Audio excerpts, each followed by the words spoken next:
Hi. I fought with myself for a very long time about whether or not I should talk about this in any capacity, and I decided it's probably better to spread information than keep it to yourself and possibly deny someone an opportunity to learn something. And what I have to talk about today is pretty difficult, so I'm going to try my best. I tried recording this a moment ago and it ended up being like 18 minutes, and I thought, that's a little too long. Let's try and trim it back. So in October, I was diagnosed with stage 2 testicular cancer. That's a really difficult thing to say out loud. It's one of the hardest things I've had to say out loud, and I've said a lot of difficult things out loud in my time. So let's talk about it. Let's try and I want to make it make sense as best I can. So in September, I was asked to go on a trip to Colorado with a group of my friends, and I agreed. So we went on the 28th, and the whole time, like even the morning of that trip, I felt like something was not quite right. So we get on the road, and we're stopping at gas stations and everything, and we eventually get to the Colorado sign, we take a photograph. We then stopped at another gas station. I believe this was the last one before we got to Denver. And I go into the bathroom, and I decided I'm going to take a look and see what's going on.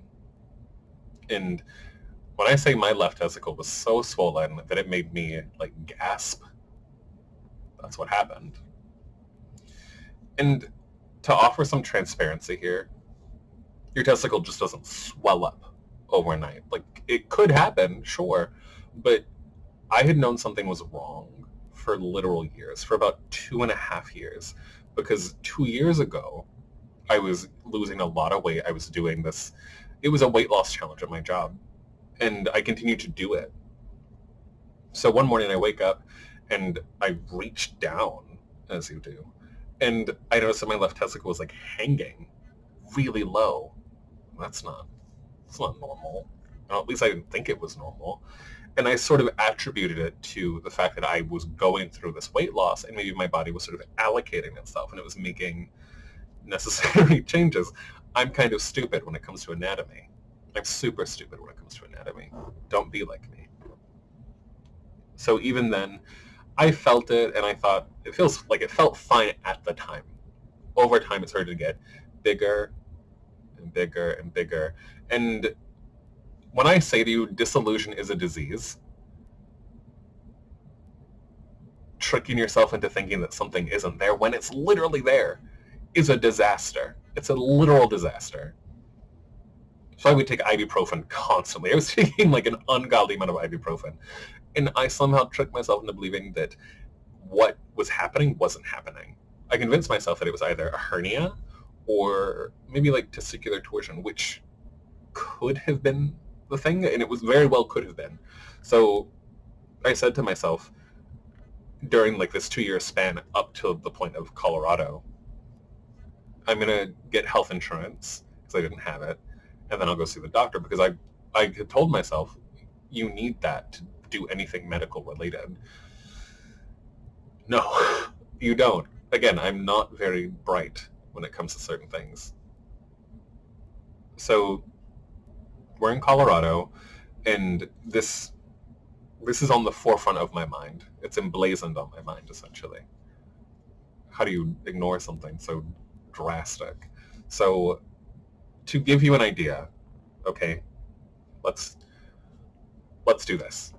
So with the help of these things, a normal testicle, let's say, is this size. What I had was this size. And this isn't too terrible of an exaggeration, because my left testicle did eventually become about the size of my palm. And I don't know how I told myself things were fine, but they weren't. So again, in Colorado, I had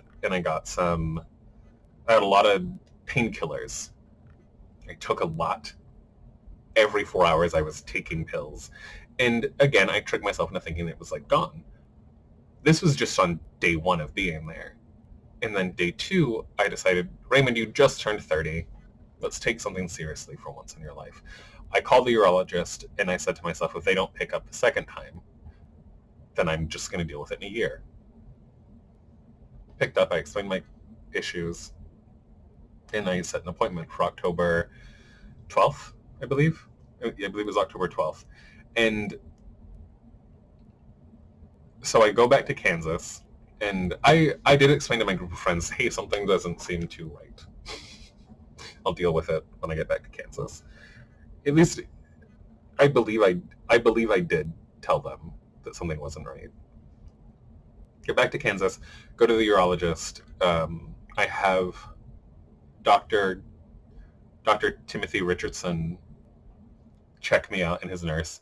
And his nurse said to me initially, it looks like an infection because it's so like swollen, but it wasn't too terribly firm. Let's not get into like the details of that. But then Dr. Richardson looks at it and he goes, it's a little suspicious, so I'm going to send you to get an ultrasound. So I believe it was the following day or 2 days later, I go and I get an ultrasound, go through the notions, gelled up, gross. And the radiologist who was doing the scan calls in the radiologist above her. He comes in and he tells me it looks like cancer. There's no good way to take that news. When I say to you, I broke down so bad I didn't know where I was. That's it. So I leave. I tell my mom. Terrible. It's just not news you want to share with anyone. It's not news I wanted to hear. Like, no. Anyway, so I get home. I call some people. No, I called one person and I told him what was going on. And that was hard. It's always hard to tell anyone anything like that. So I sit in my room. I do some research. I see that testicular cancer has a 95 to 98% success rate with the treatment. Like, okay, all right. But I had waited about 2.5 to maybe 3 years to do this. Following day, I go back to the urologist. We discuss my options, and the only real option, and the one that I was completely fine with, was we remove the testicle because, baby, it's cancer. You don't want that in your body. So on I believe it was the 19th, I had surgery. I believe it's an oreectomy. I might be pronouncing that wrong. And so I'm there. I get all anesthesiaed up. Best sleep of my life, I'll give you that. But all the needles and... Ooh. Anyway, surgery goes fine. I wake up, and in about 20, 30 minutes after surgery, I'm able to walk around, which in my mind was like a good thing. And I was supposed to do that. But yeah. So from that point on, like, I had an appointment to see Dr. Richardson again, but on the day of the appointment, I was supposed to get a CT scan to see if my cancer had spread anywhere in my body. The amount of time that I had to wait to find out that news was a nightmare, because you're there, I'm going through recovery, and no matter what's happening during the day, all I can think is, oh, where is it? Where is it in my body? Any ache or pain I felt, I was like, that's cancer. That's that. That's this. Cancer, cancer, cancer. It becomes such like, if you say a word enough, it doesn't really sound like a word, but it sounds like a sound. And that's sort of what cancer has become in my mind. And I know that's not the case. I will admit, though, not even admit, I will say that I'm very lucky with the friend group and support system that I have within that friend group, because I I probably wouldn't have been fine if I hadn't leaned a little heavier on some of the people in my life.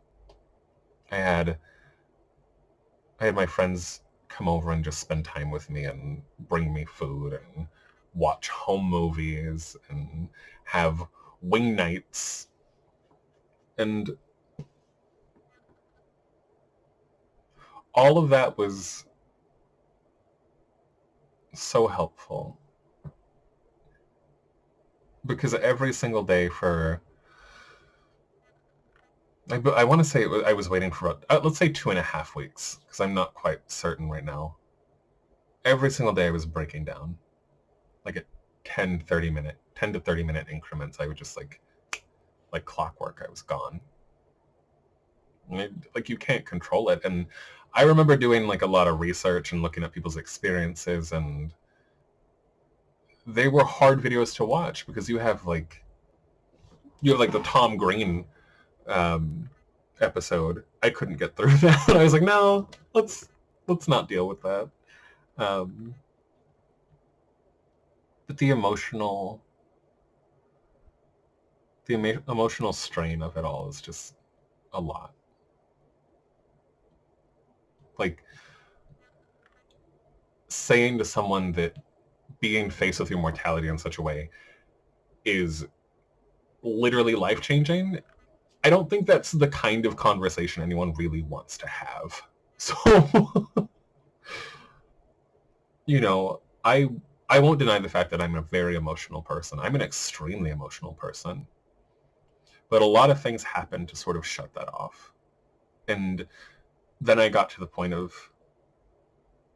like being at home with the thought of cancer, and I just couldn't handle it. Like, I love photography so much, and I love doing things artistic and creative and watching TV shows and whatever interest, I couldn't do any of it.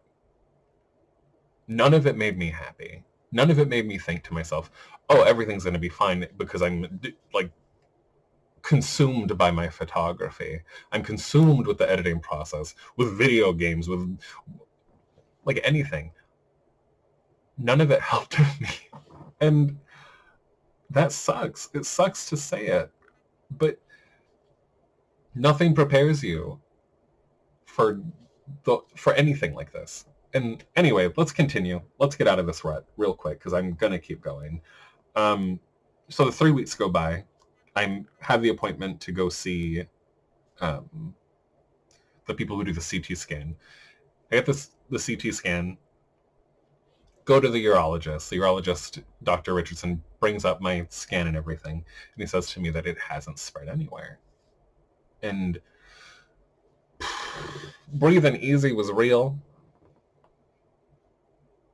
but I don't know. It's fantastic news, and the only thing he had me do was go to the cancer center, and he requested that I get one treatment of chemotherapy, and that's fine. Like, I knew I had to do something. I thought it was like radiation and then chemo, and then I thought I had to do like the rounds of it, and just the notions of it. So I go to the cancer center. I think it was like a week later. It was 2 weeks later. I go to the cancer center and I meet Dr. Matar. Really great man. He helped me a lot through all of this, and he was extremely generous, very realistic as well. And I needed that. I needed some solid footing throughout all of it. And Dr. Richardson gave me the hope that things were going to get better and be better. Because that's the best news I've ever received, is that it didn't spread anywhere. But then I go to Dr. Matar, and I have to get a PET scan to make sure it hasn't spread anywhere. Like, we're being thorough, baby. So I go and I get the PET scan, and he sees some stuff, but it's not related to the cancer, because it's gone away at this point. And I end up having to get the chemotherapy on December 23rd, But from before the chemotherapy, I had to do blood work for 2 months because it went PET scan, then blood work. Why did I do that? PET scan, blood work, chemotherapy, more blood work, final PET scan. And let's just say chemotherapy is hard. Of course, I only had to do it one time. That one time knocked me so hard on my ass. I don't remember a lot of anything that happened. I just remember being tired and bloated and gross. And I cannot deny the fact that after surgery and chemotherapy, there was an immense weight gain. Ugh, yikes. But even with that in mind, I